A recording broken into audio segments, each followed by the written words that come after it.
नमस्कार, मैं हूं सुनीत चौधरी और आप देख रहे हैं पहाड़ी सफ़रनामा। मैं इस समय मौजूद हूं गौरीकुंड में और केदारनाथ यात्रा शुरू हो चुकी है।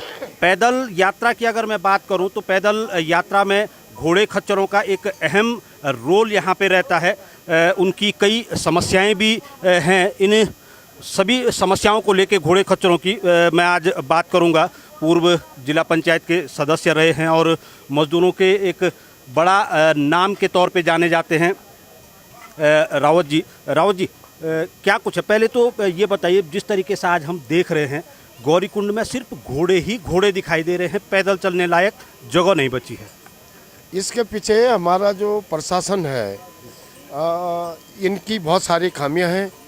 हमारा जो मानना था पहले से भी कई बार, और यहाँ के प्रशासन को हमने इस बार अवगत भी करवाया था कि जो इस जनपद में पर्याप्त मात्रा में 7,000-8,000 घोड़े हैं, तो भारी घोड़ों को सिर्फ तब तक इनको लाइसेंस न दिया जाए, तब तक न बुलाया जाए कि जब तक कि यहाँ पर आवश्यकता न हो उनकी।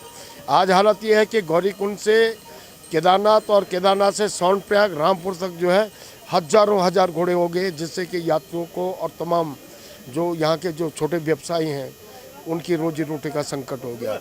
विशेषकर यहाँ के जो लोकल घोड़े वाले हैं उनके घोड़े तो खड़े हैं, लेकिन जो भारी जनपद से जो लोग हैं उनकी लूट है। नहीं रावत जी, देखिए रोजगार का अधिकार हर किसी को है, मगर मुझे तो लगता है कि प्रशासन यहाँ पे खाली टैक्स वसूली तक सीमित है, सुविधाओं के नाम पे कुछ भी नहीं है। हाँ, ये बात सही कही आपने कि टैक्स ही वसूल करना प्रशासन का काम है। आपने देखा होगा कि गौरीकुंड से 2013 के बाद जो है जो आपदा आई थी, और उससे पहले जिला पंचायत के कई शेल्टर थे, यहाँ पर टीन सेट बने हुए थे। आज जिला पंचायत जो है पर साल 13-14 करोड़ रुपए से अबव जो है कि यहाँ से टैक्स वसूल करता है। उसके रिवाई में उनके लिए एक टीन का पत्ता तक नसीब नहीं है। बाकी गौरीकुंड से स्टार्ट करते हुए आप देखेंगे यहीं पर गौरीकुंड में ये घोड़ा पड़ा हुआ है। यहाँ पर अगर तीर्थ यात्री आते हैं, वृद्ध महिलाएँ आते हैं, लेडीज हैं, वृद्ध हैं, उनको शौच तक की व्यवस्था नहीं है, और घोड़े खच्चर वालों की बात तो दूर। राव जी, तकरीबन 16 किलोमीटर का पैदल ट्रैक ये है। अगर हम घोड़ों की बात करें, एक घोड़े पे कितना लागत आ जाती होगी तकरीबन? करीबन एक घोड़े की जो लागत है, हमने यहाँ के जो कलेक्टर साहब हैं उनसे 2 बार रिक्वेस्ट की है। पूर्व के जो जिला जो कलेक्टर साहब थे उनसे भी हमने लिखित में और मौखिक में बातचीत हुई है। हमने ये कहा था 1,000 रुपये पर डे का एक हॉकर लेता है, और उसका 200 रुपये रास्ते का खाना हो गया 1,200 रुपये, और 2 किलो चना लगता है 200 रुपये, एक कामों की बोरी लगती है 1,000 रुपये, घास है जो 25 गट्ठी मुट्ठी भर होती है, यानी कि 25 गट्ठी में उसका पेट नहीं भरता है, उसके लिए भी हमको जो है कि 300 रुपये करीब लागत, यानी कि तकरीबन खर्चा तकरीबन जो एक घोड़े का जो खर्चा है वो इस हिसाब से जो है कि हमारा 1900 समथिंग बैठता है। 1900 समथिंग घोड़े का, हाँ उसमें टैक्स अलग होंगे। 2000 समझ लीजिए, ये तो घोड़े की एक लागत बन रही है। ऐसे में जो आपको यहाँ पे दरें दी गई हैं, क्या वो रिवाइज होती हैं?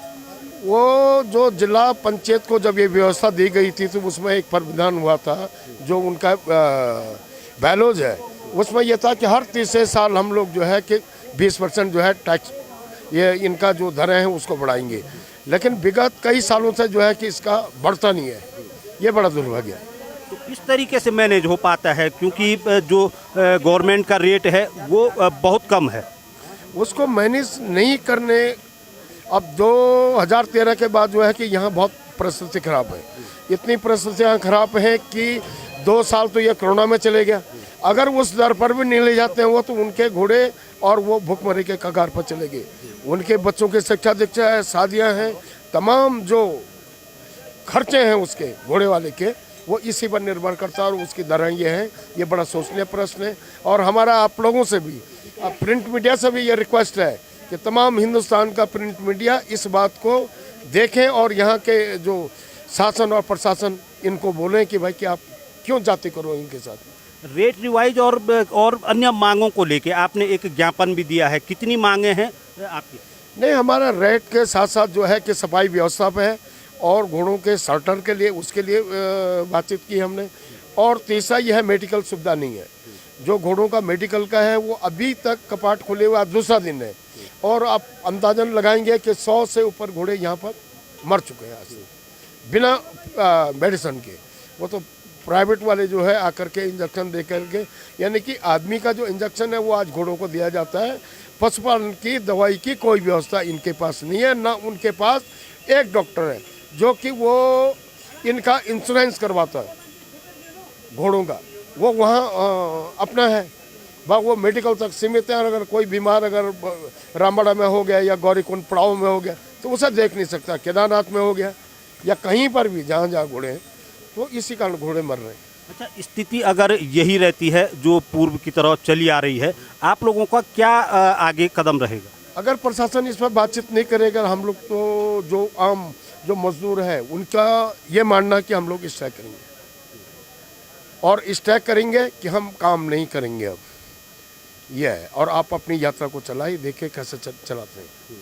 यहाँ के रोजी रोटी को छीनने के पीछे प्रशासन का, शासन का सबसे अहम रोल यह है कि इतने सारे आप देख रहे हैं कि हेलीकॉप्टर सुबह से शाम तक, इनका कोई टाइमिंग नहीं है। इनकी उड़ान जो ज़मीन से ऊपर कितनी हाइट पर होनी चाहिए ये आप देख रहे हैं। वो जब इतने डाउन इनके हेलीकॉप्टर उड़ रहे हैं तो कई बार ये क्या होता है कि घोड़ा बिदक जाता है और यात्री उस घोड़े से गिर जाता है। तो इस पर भी अंकुश लगाने की जरूरत है। रावत जी, क्योंकि स्ट्राइक की आप बात कर रहे हैं, यात्रा अभी शुरू हुई है और जो देखने को मिल रहा है एक बेहतर और अच्छी यात्रा चल रही है। ऐसे में अगर स्ट्राइक होती है तो कहीं ना कहीं क्या कह सकते हैं इसको? उसके पीछे यह है कि वो रोजी रोटी तो हमारे पे धक्का तो है ही, लेकिन एक प्रशासन की जो नाकामी है वो पूरे हिंदुस्तान के जो तमाम जो तीर्थयात्री आते हैं, तमाम जो वीआईपी आते हैं, उनको ये पता लग जाएगा कि हमारी कमियों की वजह से ये दशा इनकी हुई है। ये हमारा तो रेट रिवाइज और यहाँ पे घोड़े खच्चरों के लिए रेंट शेल्टरों की निर्माण सहित कई मांगों को लेके जो स्थानीय घोड़ा खच्चर यहाँ पे संगठन है, मजदूर संगठन है, वो लोग अब आक्रोशित मूड में दिख रहे हैं।